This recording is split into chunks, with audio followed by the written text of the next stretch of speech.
পরিচিত এক হিন্দু বোনের প্রশ্ন, যে সন্তানটা মুসলিম বাবা মার ঘরে জন্ম হয় সে সাধারণত মুসলিম হিসেবে জীবন অতিবাহিত করে, আর যে সন্তান হিন্দু বাবা মার ঘরে জন্ম নেয় সে সনাতনী ধর্মে দীক্ষিত হয়।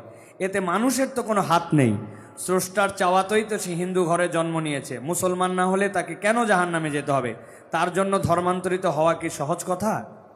ঠিকানা দেবিদ্বার, কুমিল্লা।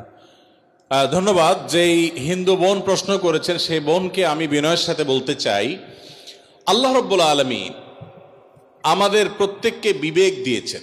যাকে আল্লাহ বিবেক দেন নাই, যিনি মানসিকভাবে সুস্থ নন, সেই লোকটা এই জবাবদিহিতার আওতায় নাই। আল্লাহ যাকে সুস্থ বিবেক দিয়েছেন তাকে তার বিবেক সত্যের প্রতি অনুসন্ধান করার, সত্যের পথ খুঁজে বের করার শক্তি সামর্থ্য দিয়েছেন।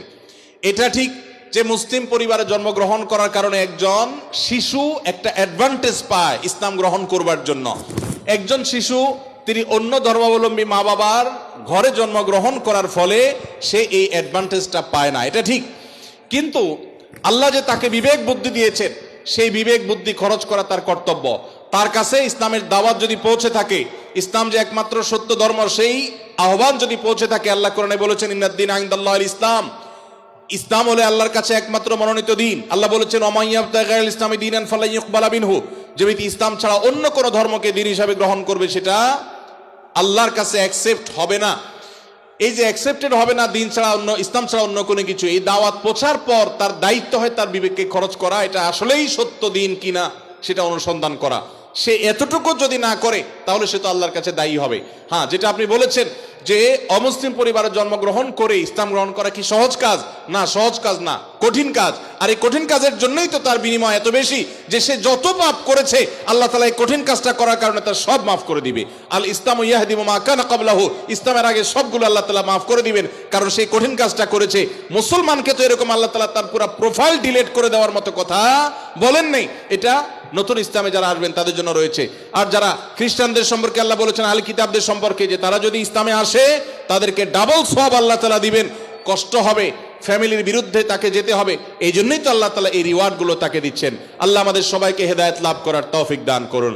কাউকে আল্লাহ তাআলা মুসলিম বাবা মার ঘরে জন্মগ্রহণ করিয়ে অ্যাডভান্টেজ দিয়েছেন, কাউকে আল্লাহ তাআলা মুসলিম সোসাইটির মধ্যে রেখে অ্যাডভান্টেজ দিয়েছেন, কাউকে আল্লাহ বিবেক বুদ্ধিতে শার্প রেখে তাকে অ্যাডভান্টেজ দিয়েছেন। অ্যাডভান্টেজ সবাই কম বেশি পাচ্ছে, তবে আমাদের কাছে শুধু নিজেদের দুর্বলতাটাই চোখে পড়ে।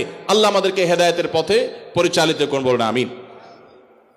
স্বামী আদেশ করলেই কি? ভাই আপনারা উঠা বসা করেন না, একটু বসেন, আমরা আর কয়েকটা প্রশ্ন উত্তর দিয়ে শেষ করবো ইনশাআল্লাহ। জি। স্বামী আদেশ করলেই কি শ্বশুর শাশুড়ির সেবা করতেই হবে? সেবা করতে গিয়ে অনেক সময় আমি অসুস্থ হয়ে যাই, এক্ষেত্রে ইসলাম কি বলে? ভাইরা আমার, স্বামী যদি আদেশ করে যে আমার বাবা মার খেদমত করো, এখন বোনের প্রশ্ন হলো আমি অসুস্থ হয়ে গেলেও কি স্বামীর সে নির্দেশ মানতে হবে কিনা? উত্তর হলো না। যদি এই পর্যায়ের হয় যে আপনি শ্বশুর শাশুড়ির সেবা করতে গিয়ে আপনি সুস্থ না থাকেন, এই পর্যায়ের আপনার সেবার প্রশ্ন আসে, তো আপনি নিজেকে অসুস্থ করে ফেলে তারপরে শ্বশুর শাশুড়ির খেদমত করতে হবে, এত কঠিন নির্দেশ ইসলাম আপনাকে দেয় নাই।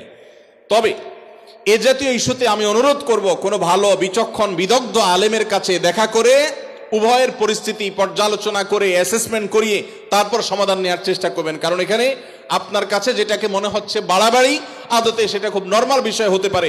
এজন্য তৃতীয় পক্ষের কারোর সহযোগিতা নিলে সেটা সবচেয়ে ভালো হয়। এই প্রশ্নোত্তরের সংক্ষিপ্ত সেশনে আমরা অল্প কথা উত্তর দিয়ে গেলে আপনার ভুল বোঝার সম্ভাবনা আছে। সেজন্য কোনো দক্ষ আলেমের কাছে, বিচক্ষণ ইমাম সাহেবের কাছে গিয়ে দুজন মিলে তারপরে পুরো অবস্থা জানাবেন।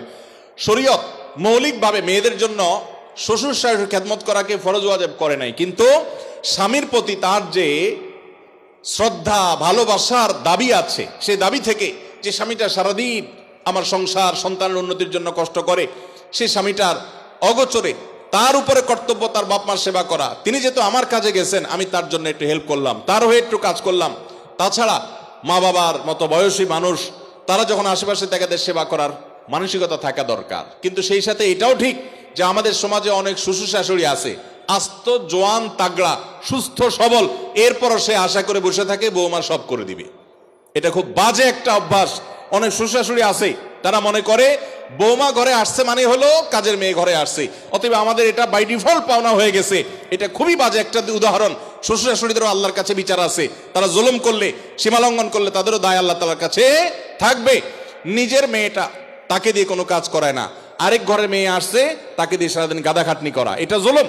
অতএব জুলুমও করা যাবে না। আবার বোনরা শ্বশুর শাশুড়িদেরকে ইগনোরও করবেন না। আল্লাহ তাআলা আমাদেরকে আল্লাহর নির্দেশকে যথাযোগ্যভাবে মানার তৌফিক দান করুন।